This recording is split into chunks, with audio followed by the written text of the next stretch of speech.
Once upon a Sabbath, in the hallowed halls of a quaint church, he, a humble pastor, guided souls with his sermons, while she is a radiant worshiper. Their spirits dance and sing to the sacred melodies, and as hymns filled the air, and their hearts whispered the beginning of an enchanting story.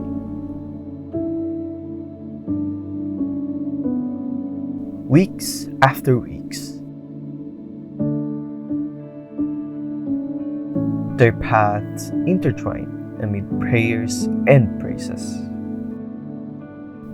Each encounter weaving threads of destiny. In quiet moments after service, a silent symphony of affection blossomed between them.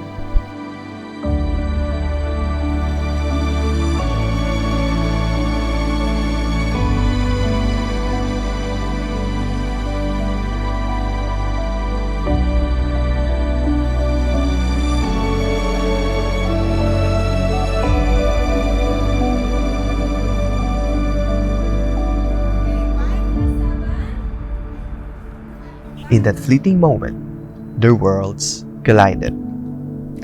Two kindred spirits drawn together by the hands of fate, as they exchange words of thanks and introductions.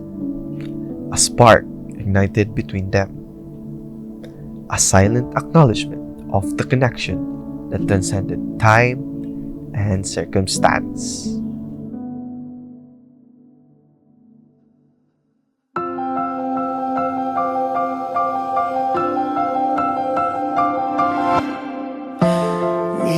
Minsan, kung kailan hindi hinahanap sa kadarating,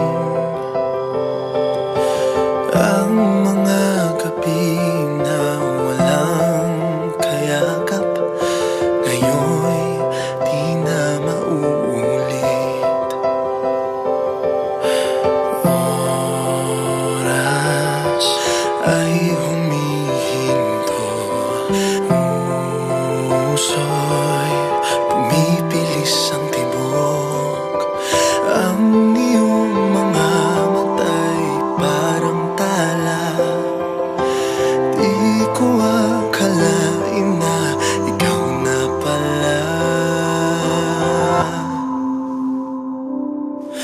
Ikaw ang sagot sa panalangin.